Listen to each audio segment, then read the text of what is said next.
good. How are you? It's great to see you. Thank you so much for coming. No Good to problem. see you. It's been a long time. Lady's not let in with the baby because we're gonna Oh, I'm sorry. Is she all sorted? She's all good? Okay. Please, it's been a long time. Right here, right here. Yes, sir. Long time since we've seen each other in person. I know. It was It's like way too before long. New York, like Before my debut, yeah. 3 years ago, 4 years, 4 years. I was ago gonna say now. like 6 or so fights ago. but yes. 2021. Yes. 6. No, 7. Oh, 8, you're 9. massively underestimating. Yeah, no, 10 fights ago, my Is friend. it really 10 fights? I feel like you may. That's how active I've been. I know. That's how active I've been. I feel like you 10 had a few. fights, November 6, 2021. So I would have seen you that week before the fight. And it's been 10 fights in the UFC since then. Golly. Please speak into the microphone if you don't mind. I got you. It's so nice to see you. I saw you in the car yesterday with the fans showing you love. Yeah. Awesome. Yeah, the reception yesterday was really good. Really lovely. Obviously a lot of Brazilian fans for a massive stacked out Brazilian card from top to bottom. But yeah, a lot of love and it just Are you a lot here of smiles. to support your friend and teammate? Are you here to do promotional stuff? I'm only here to be part of the Shoot the Box family. Okay, I to love just it. be here, give energy, do anything I can to help. If it's give people a lift and be there, if it's just be there to put on a little dance and sing a song and give some good energy, that's all I'm here for. Okay, so it's interesting. I couldn't help but notice Ian Garry writing on one of my Instagram posts regarding a conversation that Alex Volkanovski and I had yesterday regarding the weight cut. Yeah. And I wasn't throwing shade. Just No, for the I record. know. It's just it's very unique to see that 2 days before the cut. Yes. And you wrote something to the effect of, this is how it's always been, this is what we do. So can we talk about this? Because I was really surprised. I guess I just never noticed that he did it 2 days before the whole towel thing. So everybody's different. Yes. I do it a different way. I'm pretty sure you'll have 10 boys in Shoot the Box do it different ways because everyone's different. We're talking about Charles de Bronx Oliveira. Most finishes of all time, most submissions not of all questioning time, it. most bonuses of all time, former champion, about to be another champion on Saturday night. He knows what he's doing, and he knows himself. No one else knows him better than him. And I feel like, from my point of view, watching what happened that night, it was one of the most beautiful experiences I've ever been a part of. Powerful, cathartic, religious, cultural. Wow. It was so empowering. I was sobbing my eyes out with the energy. And this is the best way I feel like I can describe it to you. I can never describe it to you. It's something you can only feel. Wow. I saw the photo, the photo that you guys posted. Like it did seem, I was going to say spiritual. Everything about it was Why a do you higher think? connection, a higher power. And And that's unique to him? I'm aware of how religion is a massive part in the culture of the Brazilians and how powerfully they connect with their religious beliefs. And I can't speak on behalf of Charles, but only speak on behalf of what I witnessed. And I feel like you're surrounded by people that you love and you care about. And when these people all sit around you and they give you that vibration energy and they sit there and they pray for you and they put hands on you and they pass on their energy to make you stronger and bring it to you so that God protects you, helps you with a smart weight cut, a safe weight cut, and then you go into that fight mentally free, knowing you're loved, knowing you're cared about, knowing your team and your family are there for you. It's a very special feeling. And if it ain't broke, don't fix it. And when you've got all the accolades that man has, it clearly works for him. Okay, and he made weight, no problem? Made weight, no problem. 54 Everything and a was half. beautiful. Everything was simple. And he had such a lovely energy and smile on his face all week. So it was. I'm a massive Charles fan. I have been since well before I was a member of the Shoot the Box family. So for me to sit there and watch this firsthand as a friend of Charles, as part of the Shoot the Box family, but also as a fan, it was mind-blowing. It was such a surreal moment for me, and everything that he does works for him.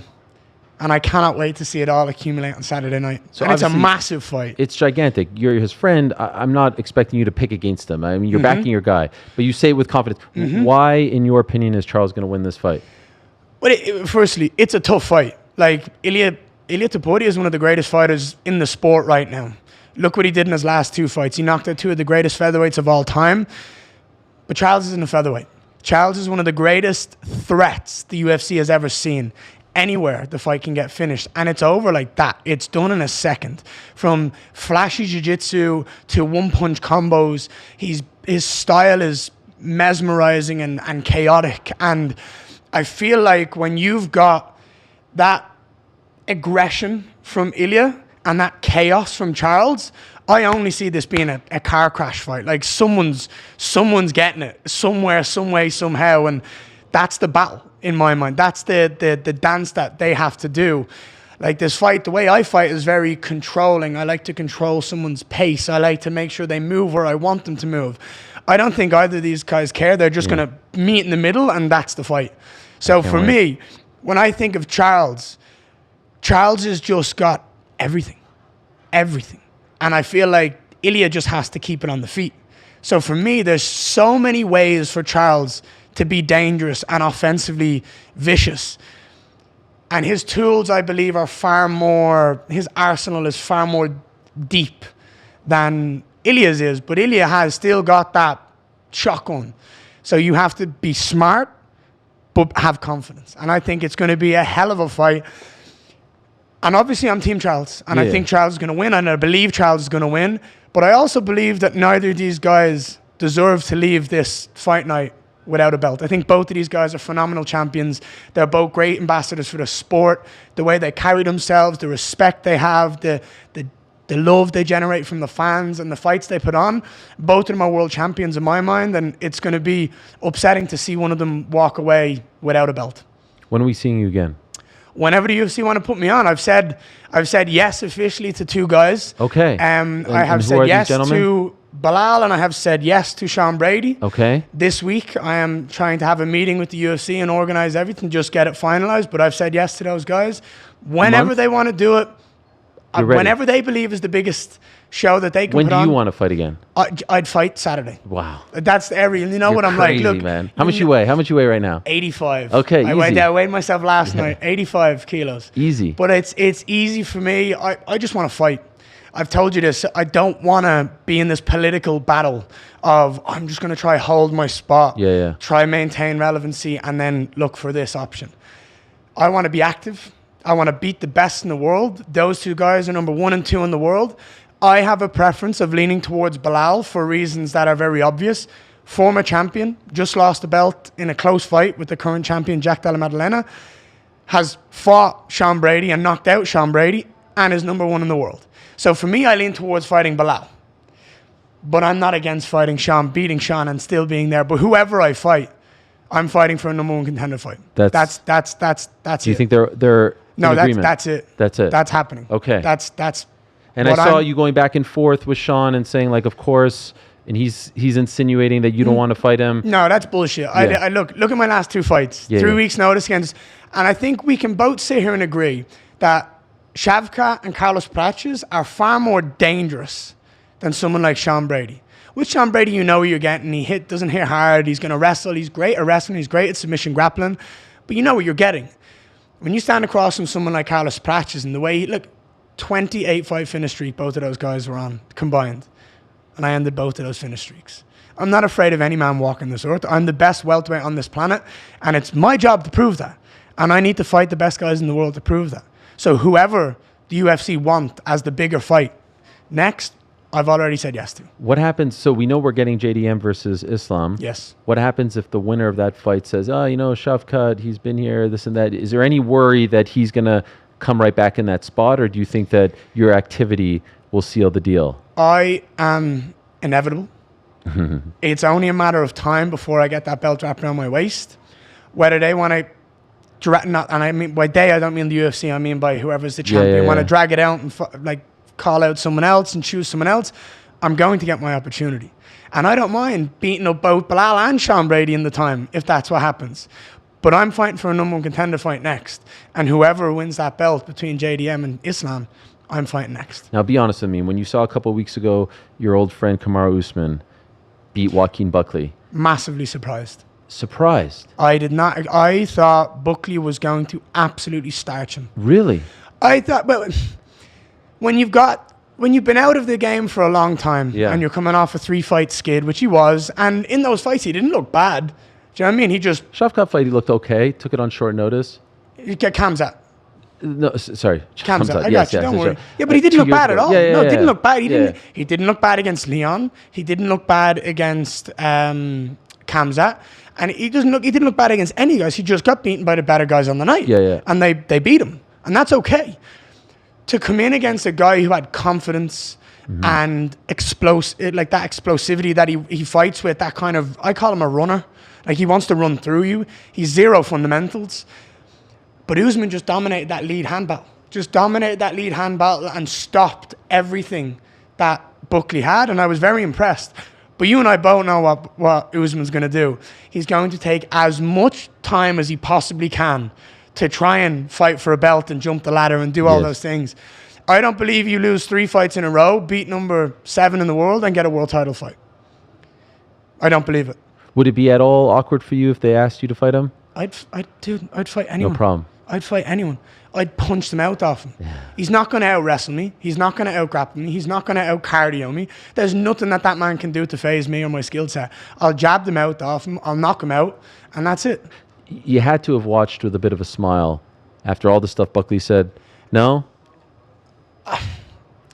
He's coming up to you at your fight, this and that, and then, it was almost like this, all right, inevitability. It's one of those childish things that I kind of don't pay attention to. Like, you hear it in the background, but now he's all the way in the back of the queue. You hear it and you don't pay attention to it because it's like, the truth is he's an idiot. Like, he is. He's just trying to say the most polarizing things to get attention and get media, and he knows. And this is the thing with most of the welterweights, right? And most of the people in the entire UFC, they know you mention my name, you get a video of me, your video skyrockets up to the top of MMA media. And that's a fact. Whether people love me or hate me, if my name's mentioned or we're in a video, it's the most talked about video at that time. And there's a couple of people that might have more when you talk about John Jones and Tom Aspin and all this stuff. You chuck my name in the mix there and poof, there's stories left, right, and center. And people want that attention. And it's just desperate. And the stuff he's saying is cruel and horrible, and I don't stoop that low, and I definitely don't pay attention to it. So for me, I don't wish anyone, I don't like to see or smile at someone's loss or failure, but very proud to see Usman go out there and go, right, put the kid back in his spot and bring him back down to this level. And the truth is, he ruins the welterweight division anyway. When you've got all these young, talented killers. It's the best weight class in the UFC right now. Best weight class in the UFC right now, and I'd argue it's the best the welterweight division has ever looked. Yeah. And that's not taken away from the greats in the past, but the sheer competitiveness. And the reason I say Buckley ruins it, the amount of losses that man has is more than me, Shavkat, JDM, Islam, and Morales combined. Wow. So he ruins the statistics of the division. Do you know what I mean? It's mental. Between me, Shavkat, take out the champion. But between me, Shavkat, JDM, Michael Morales, and Islam Makhachev, we've got 3 losses. That's how competitive this division is. What do you think of Morales? I think he's all right. I don't think he's doing anything against anyone of the elite caliber, and I love Gilbert Burns with all my heart, but Gilbert's not been the Gilbert of old, and I'd hate to even vocalize saying that, but I want to see him against, and I don't even want to see him against a Leon, because I think Leon's broken and should be gone anyway. I think mentally he's gone. I'd like to see him against a Carlos Praches. Oh, yeah. 2 big, long, awkward fighters. Both of them are very good, and Praches' stock is still high. Do you know what I mean? Even though I whooped his ass for 24 minutes, you know what I mean? He's still high. I'd like to see that fight, because I think that's a very interesting stylistic fight. Long, tall, keeping that fight in the South American roots, and the winner gets skyrocketed up the division. But yeah, I think you'll see Michael Morales probably fight someone like a Leon, and he'll dominate him, and he'll be very close to the title. You have to go in 2 minutes, but I want to ask you this last question. And again, thank you for doing this. I know you've got a ton of things. It's so great to see you in person, and thank you to Layla and Lloyd and everyone. Every couple of days I go on Twitter, and top of the thing I see is our good friend Oban Elliott. And it feels like he's working through the loss. I saw him this morning saying losing sucks. He's in the dumps right now. Mm-hmm. What's the message to the Welsh gangster who lost about a week ago and is feeling it? It seems like. Have you imparted any wisdom on him? I have. Okay. I've messaged him and sent him my love and just gave him any advice I possibly could, or any love that he needed in that moment. I feel like he is such a talented human, And he just needs to know, I believe he lacks a little bit of confidence in himself. Not in a bad way, but just he doesn't know how good he is. And sometimes I think he fights with that energy. And I think he just needs to go, I'm one of the best this world's ever seen. And I'm going to go out there and prove it. And I will do anything I can to help him, to help him reach that potential, whether it's just having a laugh with him or being a friend and pulling him in, because we've done camps together and I'm going to want his help for the next camp, whoever it is, because he's an amazing human. Losses do not define you. When you look at the greatest of all time in this sport, they've all lost. They've all had some area of adversity that they've had to overcome. And when you recognize that and move forward and use that energy to enable you to be a better version of yourself, that's a very dangerous human. And I think him coming off a loss, having everything in the UFC already been sunshine and roses, 3 wins, knockouts in MSG, and just all that positive energy, this is a moment that will define his career. Is he mentally strong enough to push through this position and come back stronger and more dangerous? I believe so. That's the fight he has to have now. And anyone out there that's battling losses or problems outside the octagon, you win them, everything in the octagon becomes easier. Wise beyond your years. What an energy you bring into this room. Like, you came in Dude, like a tour de force. I told you, it's what I do. It's what I do. Ian, you're the I'm not freaking afraid man. of anyone on this planet. I'm not afraid to fight anyone, anywhere, anytime. I am one of the You realest walk the they've walk ever and talk seen, the talk. and I will just do it. It's that simple. We've got this poker table here that's custom, and everyone that's coming by the studio while we're here in Las Vegas, we're asking if they could sign it. We're going to auction it off and give it all to Ben Askren's family. He's going That's through awesome. a tough time. Do That's you mind awesome. signing it for us Let's on go, your way out? 100%. Right over here on this side, because we're trying to populate it. You do whatever you But want to do. thank you I so much. appreciate you, You're dude. the man. Thank you And for by the coming. way, your hometown of Montreal was Oh, yes. Oh, my gosh. absolutely stunning. I love to. Oh, wow. Lloyd Pearson is here. Lloyd, come have a seat, Lloyd. Please. Why doesn't Lloyd ever do interviews? Lloyd, come on. All right. It's great. This guy's the man. You couldn't hear anything? Well, it's a very busy He was time. just saying about how I'm the most beautiful He fighter deserves on the big roster. contracts. So handsome. Wow. I'm so handsome, and he just finds it difficult to understand how I've had 10 fights in the UFC against all these killers and still managed to look this That's handsome. exactly what I said, verbatim. And I tell him that's just how good I am. Yeah. That's No. the truth. I The appreciate freaking you. man. All the best. Thank you. Lloyd, If great ever to need see you. anything, you know where we are. Yes, thank you so much. What a nice surprise. Thank you. Say hello to the family. There he is, Ian Machado Garry, and good luck to Charles Oliveira tomorrow, the whole Shooter Box team. Thanks for watching this video. Before you go, if you haven't already, hit that subscribe button for us. Also, give us a thumbs up, leave a nice comment. These things go a long way. And while you're here, do check out the rest of the channel. We've got live shows and full interviews, clips, and a whole lot more. We're doing big things here, and we appreciate your support very much.